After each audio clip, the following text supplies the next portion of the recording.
Good morning. This morning I'm delighted to welcome you to an Edgren Scholars presentation. This is Prime Time. Prime Time at BU Library is a collaborative project between the Friends at the Bethel Library, faculty development, and other offices on campus, where we celebrate the experiences and accomplishments of Bethel faculty, students, and staff. Most presentations are recorded and can be found in the BU Digital Library. We'd encourage you to check out the library's news and events webpage and the BU calendar for what's coming up on the schedule. Particularly join us next Thursday, February 25th, when Dr. James Hurd will share his personal lay testimony about how he's trying to incorporate the latest findings in neuroscience into his classroom teaching, including retrieval practice, spaced retrieval, mastery-based assessments, the positive value of failure, and other ideas. But this morning we have an Edgren Scholars presentation. Bethel's founder, John Alexis Edgren, held that the relation between teachers and pupil shall not be that of commander and subject, but one of true friendship and helpfulness. It is in this spirit that Bethel University established the Edgren Scholars Program to encourage and facilitate students and faculty working together.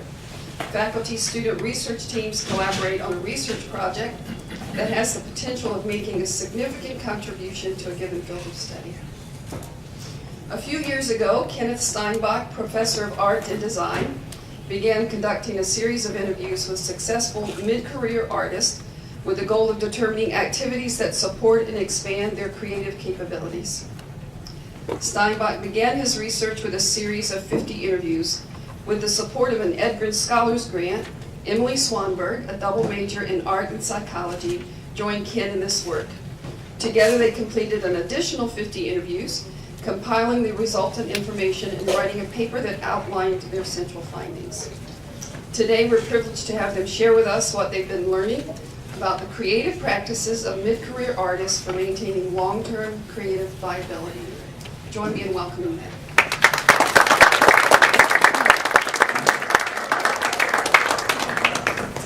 Hi guys, I'm Emily. I'm going to get us started. The first thing we wanted to do is give you a little overview of what our process is like this summer.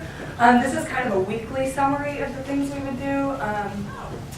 So one of my main jobs for this project was to do a lot of initial digging into artists and researching them and their work and what they're about, and figuring out who we wanted to interview for this project. So a lot of that upfront stuff was me researching them, and then I would bring like 20 names to Ken at the beginning of the week, and we would have a conversation about each artist and look at their websites and their work and all that stuff, and then we would essentially decide who of those people we thought would be best suited for this project. Usually we would narrow 20 down to about 5, maybe less. We're pretty picky. And then from there we would go ahead and contact them and ask them if they would be interested in doing an interview with us. A lot of that was done through email, and scheduling was done through email as well. And then Ken would actually interview this person over the phone usually and record the interview. And I would be able to listen back to it and transcribe everything based on the questions we were asking and reorganizing their answers into a way that kind of fit within our framework. And then at the beginning of the next week or at the end of that week, we would review what we had learned in that interview and draw conclusions as related back to the kind of stuff we've been hearing from other artists. So that's like our weekly routine. And then a little bit more about the research that I was doing up front about who the people we were choosing are. I would look mostly through art magazines and gallery websites and biennial pages and all of these different resources that would list artists of the caliber we were looking for, people who are, as I have up here, who have been making work for at least a decade, who they've been producing work pretty consistently during that time, so nothing where they have a big show in 2000 and then nothing again until 2007. We wanted them to be pretty thoroughly engaged with the art community they were working in. And we wanted them to be really engaged with their community, bringing people in to learn about their ideas and engage their work, We wanted them to be able to receive feedback a lot, mostly that would be done through having shows frequently, doing other kinds of engagement with other artists in their area, and then having them be successful in some way, depending on however they decide to define their practice. And then we also kind of came up with some additional preferences that weren't necessarily laid out or determined, but things that we kind of gravitated towards. We like people that tend to work in a variety of media. That kind of artist tends to just be more exploratory with their ideas and with their experimentation and how they approach art making. Having more of the approach where they work within the media that works best with the idea they're pursuing and not restricting them to whatever they feel most comfortable doing. And personally, I wanted them to be searchable and have a website that I could easily navigate and like see everything they've done, see their experience, and just make sure that they're someone who's really invested in not only creating great work, but also promoting themselves professionally and as just an engaged artist in the community. And also, we wanted to have some variety within the group. So we didn't want a bunch of like 50-year-old white male painters. We wanted to make sure we had a more representative sample that could be, so the results could be more generalized to a larger population. And then there were also a few subjective things that we kind of ended up following. We chose people that tended to excite both of us. We were both just personally interested in their work. And I think that was mostly because those people were engaging ideas in a way that was not necessarily typical. They were a little more engaged with ideas in a way that wasn't expected. So those were the kinds of people we tended to gravitate towards. So I want to give a couple examples of this research process, people we chose to contact, people we chose not to contact. Unfortunately, this is an example of someone we chose not to contact. As you can see from these images, these are all pretty similar works, and they're actually from shows ranging several years.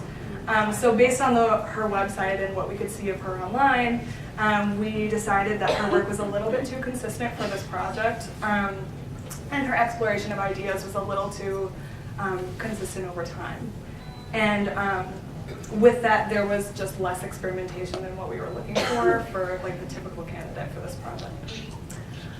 This is an example, Cesar Cornejo, of somebody that we really did like, and we chose to contact him. As you can see, he's working in a lot of different media. He's doing installation work, sculptural works, painting, mixed media, all of these different ways of exploring similar ideas that fit within a grander body of work that he's working on.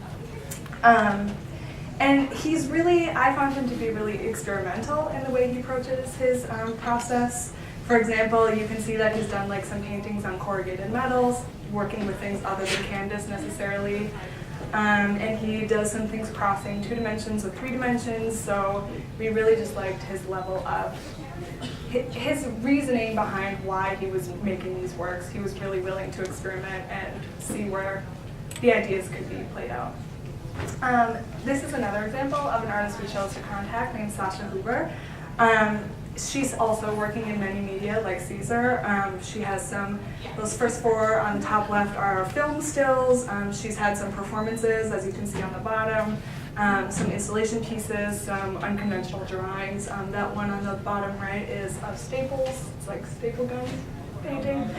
And so she's also, we feel, really invested in kind of portraying these ideas in a way that is really experimental and really pushing herself as an artist to explore those ideas. For example, the video that I mentioned was like her response to a mass earthquake in Haiti.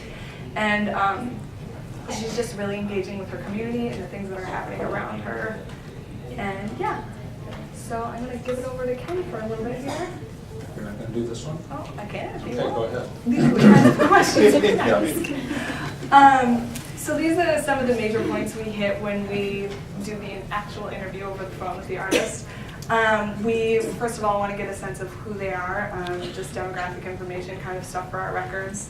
And then what are their studio and working practices like? How often are they in the studio? Is that all the work they're doing? Are they doing another job?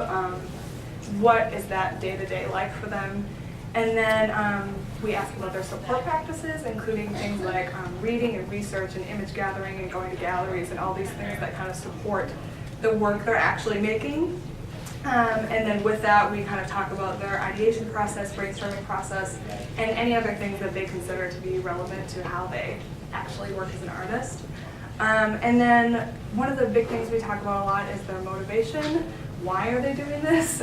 Sometimes it's not the most lucrative career, but obviously there's some sort of motivation or reason why they're doing this kind of work, and we really try to get at that with a few questions that we'll talk about. And then one of the major things that we've been interested with recently is the role of negative emotion in their artistic process and how that can kind of drive their work forward. So those are some of the major ideas we tend to cover in the interviews. All right.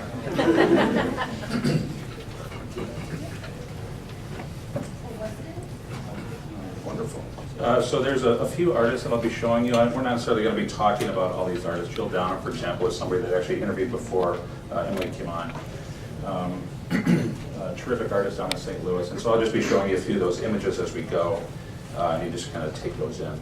And as Emily noted, a lot of what I'm going to be talking about actually is related to these bottom 2 points, which we tended to focus on. I have given other talks where I've talked about the top 4. I'd be glad to come back sometime and do those too, but for today we're maybe just going to talk about that.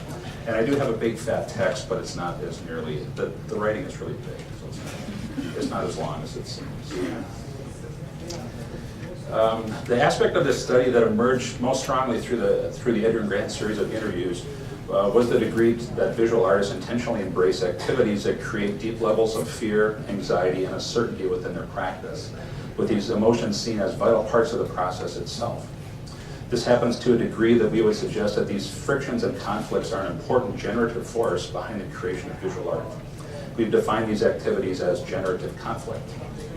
Most studies on the creative process will suggest these negative emotional states are inevitable parts of any creative endeavor. This is certainly true, but they are often treated as unpleasant byproducts of one's practice rather than inherent parts of it. Ways of dealing with these negative emotions seem to revolve mostly around the grit your teeth and bear it approach, rather than being appreciative of the wisdom that they might bring. Artists interviewed about the practices, however, tended to see this fear and anxiety from a different perspective. Our study revealed both the range and regularity to which artists routinely move towards anxiety and discomfort, using this tension as a tool to not only enhance but to direct their processes, viewing it as an important internal compass, directing them where to go. In short, they actively seek out methods and processes that produce conflict, irrationality, and friction. Of course, we're talking about behaviors within the studio here. These are really sane people. They're not sort of intentionally nuts. The language often used to describe these goals of these activities, like when I'm doing these interviews and I'm talking to these folks, typically they're saying things like, I do this in order to throw me off my center. I do this to get past my initial ideas. I do it to move beyond. I do it to mess it up. Sometimes just language like that, messing up. I do it to complicate it, things like that. Most of which are directed at moving the work past one's initial ideas. The great majority of the artists interviewed are deeply suspicious of these initial ideas that they have, seeing them as something close to infatuations, directions that are intriguingly seductive but ultimately limited in their potential. These frictions are embraced as a generative force used to push the work into unknown areas where the artist's relationship to the work shifts dramatically from maker and work to something closer to researcher and discovery. Not only do these successful artists shape their studio activities towards these states of mind, but the emotions are inherent in the very reasons that the artists are making work. Fear, dread, anxiety, and tension are deeply meaningful. The internal compass that points us where the energy lies. So there are many ways to generate this type of conflict. Some of these are internally directed.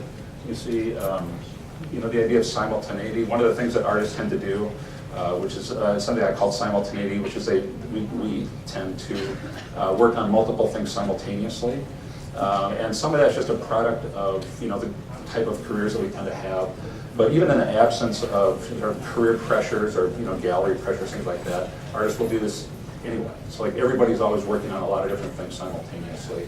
And I think that's a pretty intentional and specific way to create friction between internal bodies of work. One body of work is constantly feeding other bodies of work and so on. Other challenges that artists take on relative to medium scale. I think artists frequently are just kind of bored with working in the same way all the time, so they're constantly sort of upending how they're making what they're making, changing the scale, changing the media, different approaches, different aspects, just the physical, concrete aspects of what they're doing. In addition to which, they're frequently dismantling previous assumptions about what they're doing. So it's not just necessarily the physical aspects of what they're doing, but they're frequently taking contradictory approaches to what they're doing. So they may get up one day and completely attack what they've done the previous day by just assuming something entirely different. So they're creating internal tensions, problematizing, which is a word that that's out there recently. I love that word, problematizing what they're doing. Embracing contradictory perspectives. And all of these artists too, one of the things that I noticed that there are a few ways that you can talk about these things, or that artists are generally doing this, but it seems like there's a lot of things that artists are doing that are pretty specific to their own practice. And I actually have 4 examples of artists that we'll look at, and I can show you a few things about that as we go on a little bit here. There's also sort of external deadlines or external problems that artists are embracing, sort of seeking out as a way of also adding tension, adding friction, adding conflict to what they're doing. Shows and deadlines are kind of an easy one. A lot of times non-artists think that artists just make work, and when they get enough they have a show, where those of us that are in the field know that you get the show and then you kill yourself to make the work for the show. And that's not because we're procrastinators, it's because there's a deadline out there that we're moving towards, which is actually a pretty generative idea of a lot of it. Travel workshops, collaborations are other ones that are slightly related to that, or installations or projects that have a lot of external aspects to them.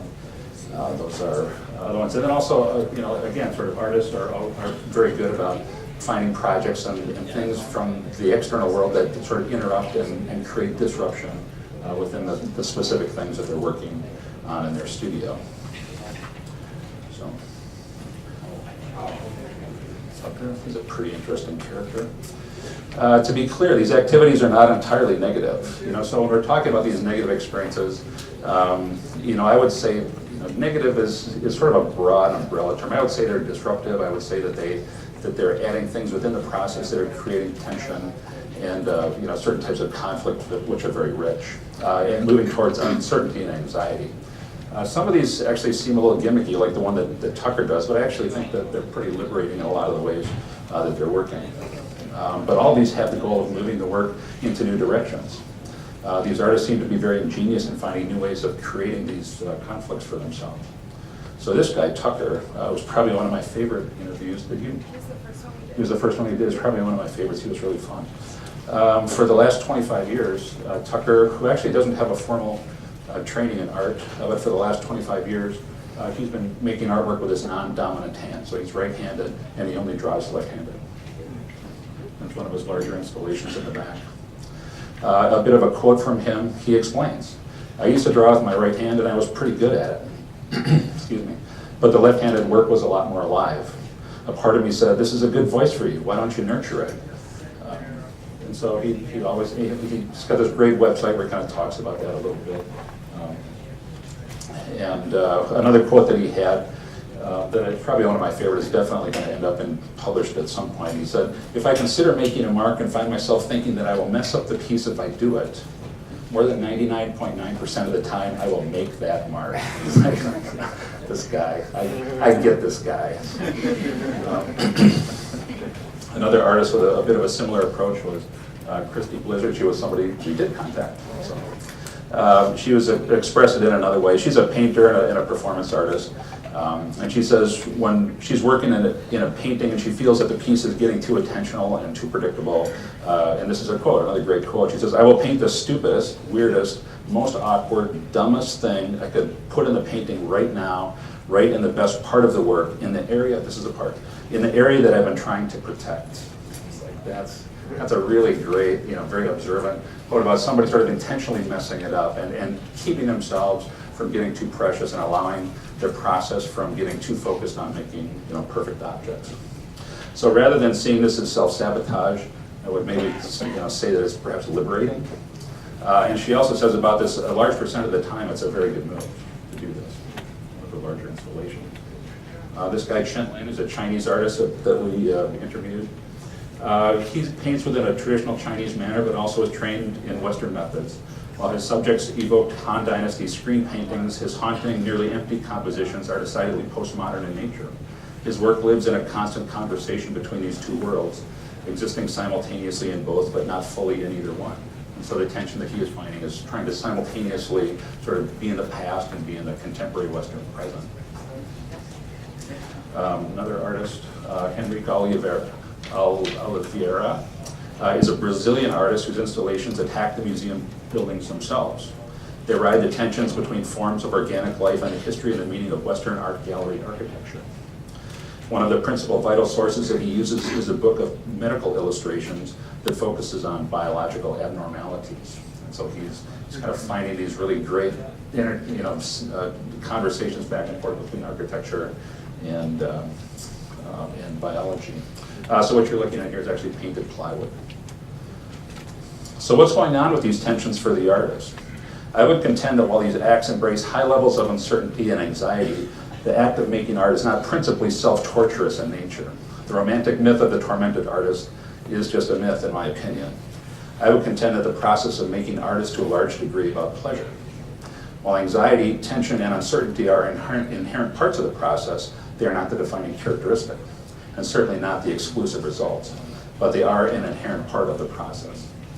A couple things that I might mention about that. I don't have time to sort of dwell on this too long, but thinking about the idea of pleasure as a motivating principle, I might suggest that discovery and mastery actually are forms of pleasure. So artists are really sort of driven by this desire to sort of know and explore and master different media.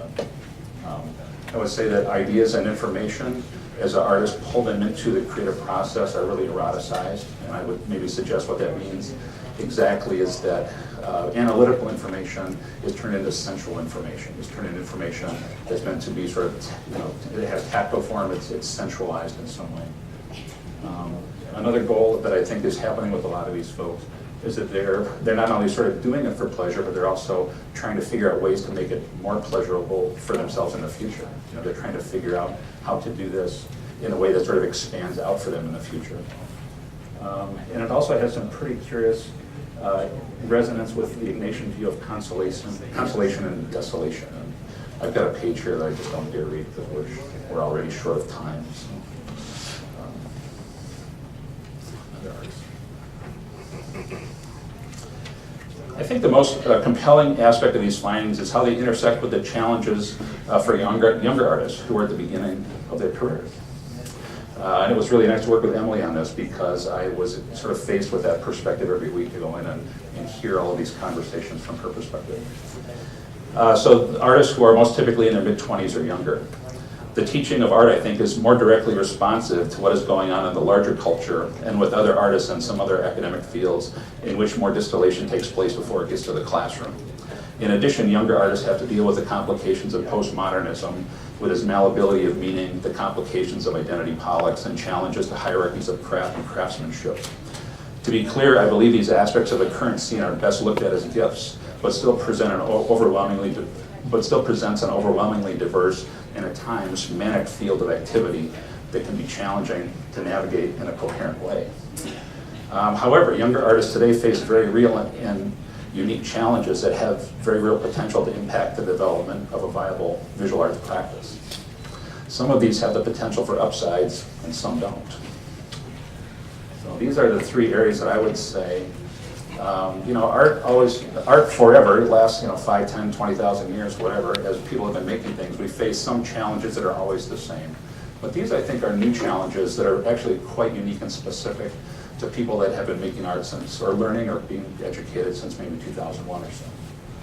And I have some observations about that. And then we'll take some questions if you have some. So the challenge of costs of higher education. K through 12 culture of assessment and the ascendancy of digital and social media. So The cost of higher education, let's look at something more fun here. That's Seattle artist. The cost of higher education is likely of some concern to pretty much everyone in the room today. We're living in a contemporary society where time really does equal money. So what we are really talking about here is a relationship with time. The cost of higher ed puts pressure on students to get their degrees done quickly and to work more hours while they're doing it.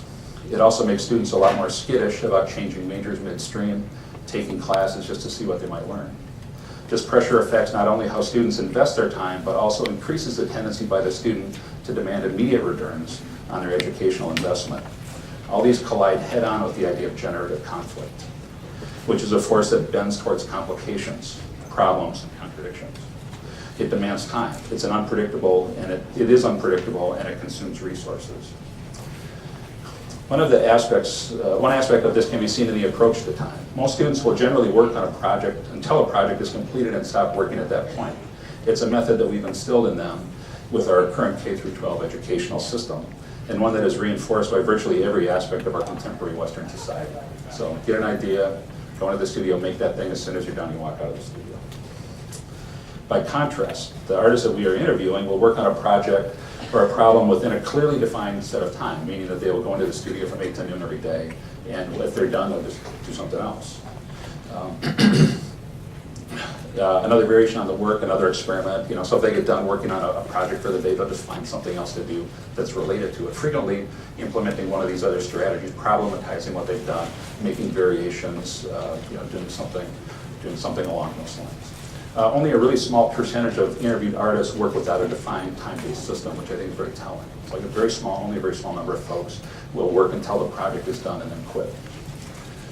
Working within defined time parameters in this way creates a different relationship with one's work, where one can stop seeing it as a collection of discrete objects and experiences and much more as emerging from a larger process of personally focused research and discovery.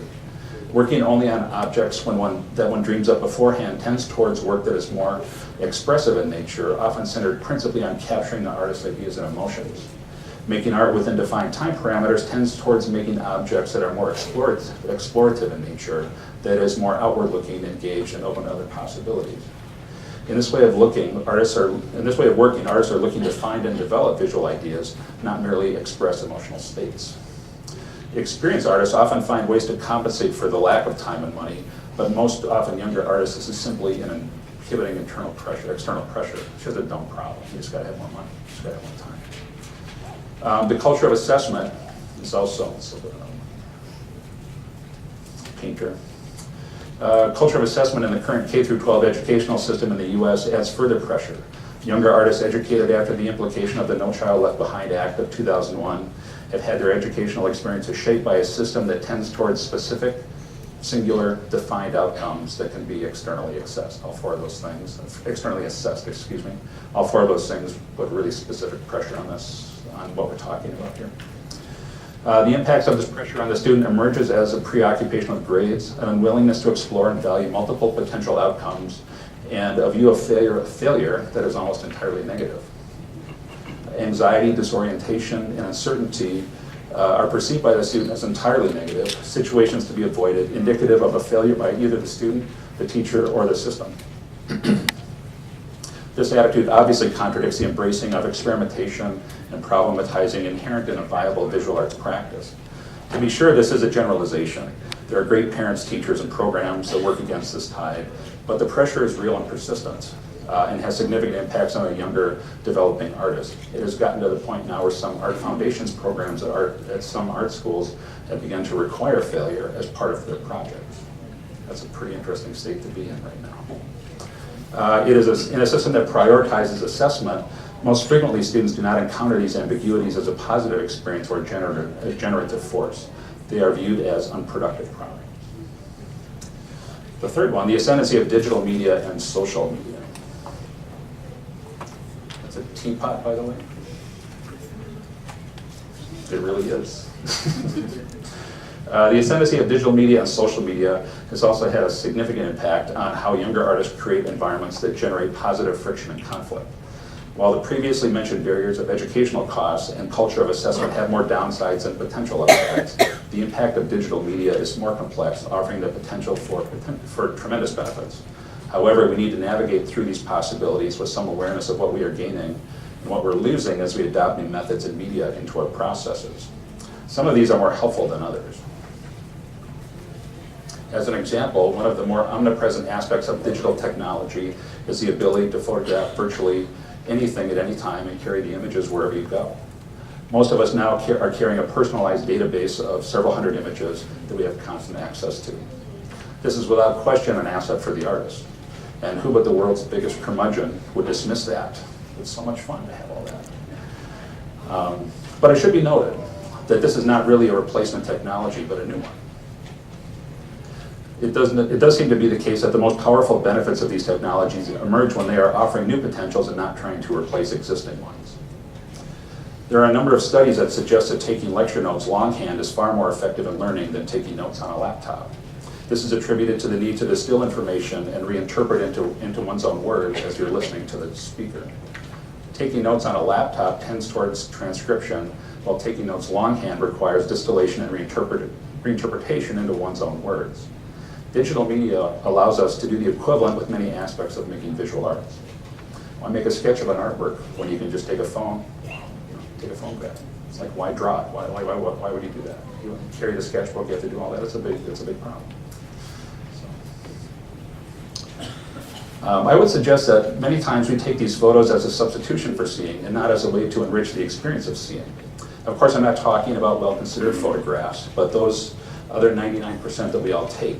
This mechanical act, the mechanical act of simply photographing something that you want to capture, can actually serve as a stand-in for perception, allowing us to believe that we have actually seen it when all we've really done is put it into our phones. These types of photos do little for us as makers. They're too fast, they seldom are really seen and considered.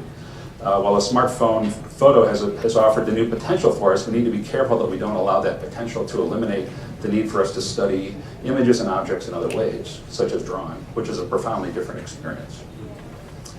Another rising aspect of digital culture is a tendency towards online research. It's already become the way that most of us learn about virtually anything. What has changed significantly over the past decade or more is the tendency of younger artists to engage in online research when given an open-ended assignment. They do this as a first line of defense. To some degree, they are tending to crowdsource their personal expression. There seems to be skepticism about the need to generate new visual ideas when there's so much content already out there. It's a perspective that sees new ideas as somewhat passé. What is most often lost in these explorations, aside from the pleasure and connection the artist receives from generating the ideas themselves, is a larger understanding of the ways in which the single artwork fits into a larger context of a specific artist's entire body of work.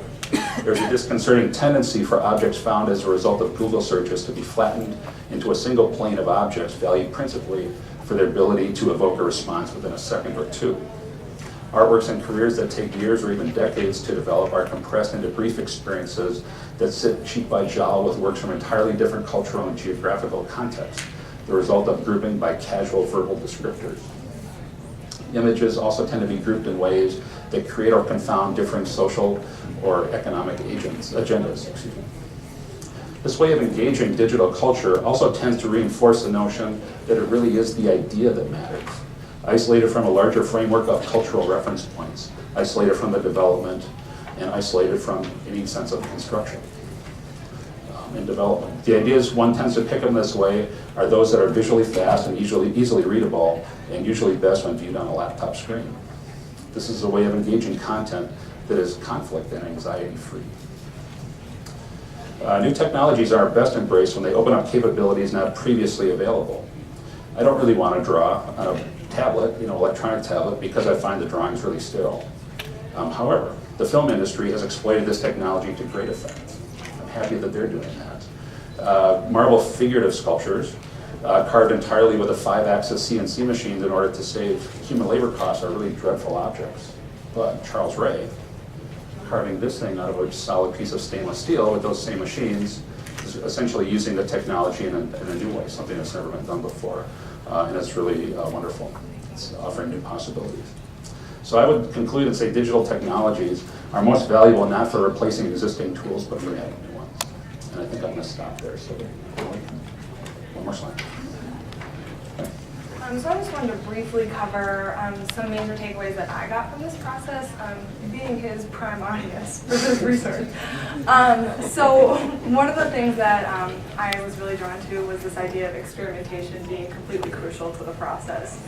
And one thing that really reinforced that was a class that we actually just added to our curriculum here called Creative Practices, in which we spend 90 minutes a day, every day, like experimenting with materials and making experimental objects. And I think having to face that kind of like risk really like against what we're so used to with this culture of assessment is a really helpful experience for especially artists just starting out. Another thing that really stuck out to me was just how much time artists actually spend doing those support practices, reading, researching, looking at other people's work, those kinds of things. I think as students, as Ken mentioned, we're so quick to just jump online and like get some visual inspiration quick and then spend most of the time producing a work. And I think being able to really process those ideas and being able to plan and read in all these really like thoughtful ways, it can really produce higher quality artwork in the end. And then essentially just noticing the shift from the production-based model to a research and development model, really pushing towards really high concept instead of just producing just to have art to show. So those are some major things that I took from this process. So yeah. All right, I think we have time for a few questions if people have any.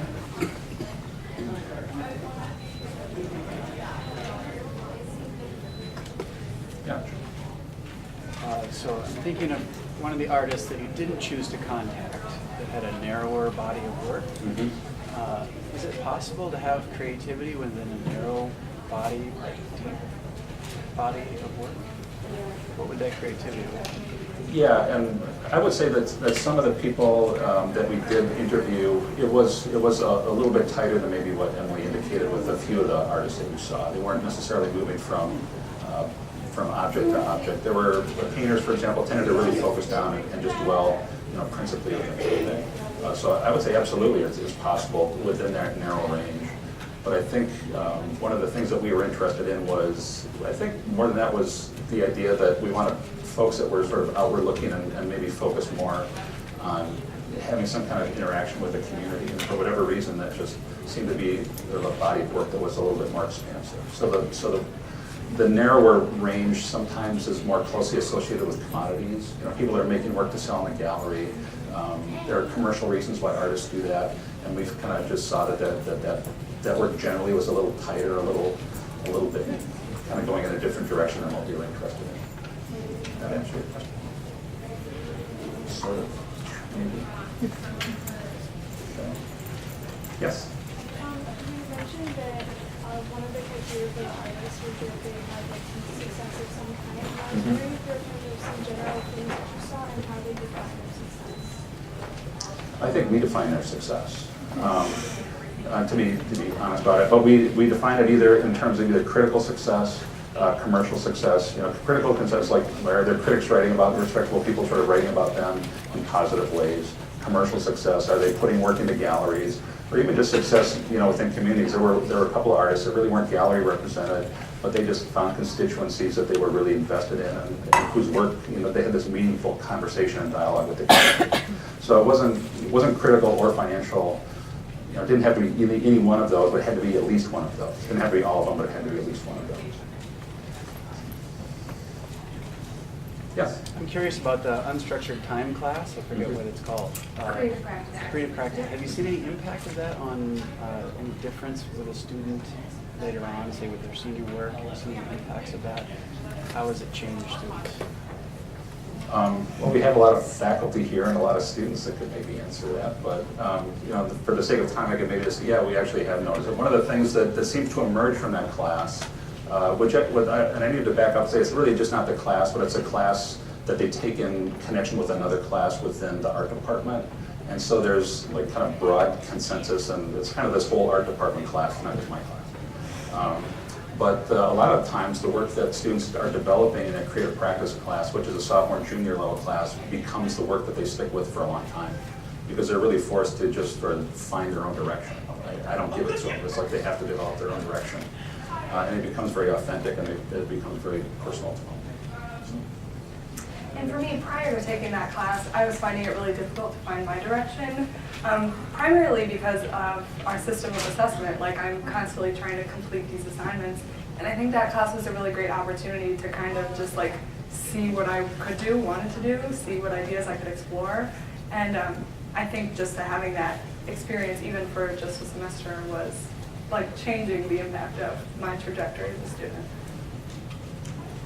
Maybe we have time for one more question. Yes. So they're really poorly worded. Cool. I think you'll get at the spirit. Yeah.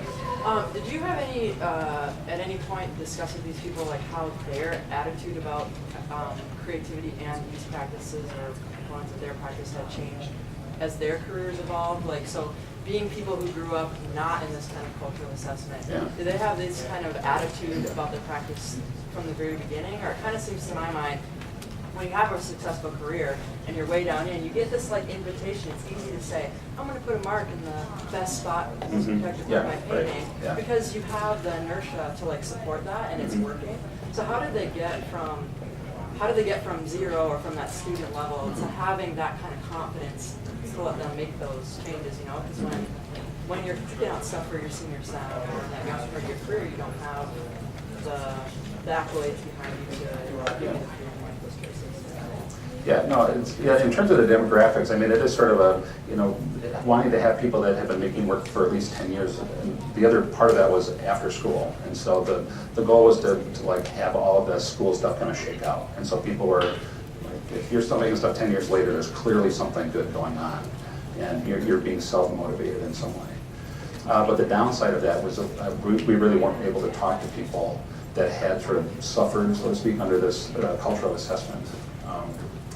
I would say, another curious aspect of this is that almost to a person, everybody that I talked to had thought really very deeply and very intensely about how creativity works for themselves. I mean, they really, really study it to the degree, I mean, it was almost like I would just call these people up and they would just give me all this great information because they clearly have been thinking about this for a long time. Which I think is sort of another, I don't quite know what to do with that, but I think that's actually another really valid point, that they are finding ways to kind of manage this for themselves, which I believe is sort of another really active and powerful tool. So they're not sort of passively, sort of jumping into it. They're walking into this process with a great deal of awareness and saying, this is who I am as a person, this is what, how I make art as a person, this is what has worked for me in the past, and I'm just going to be confident that it will work.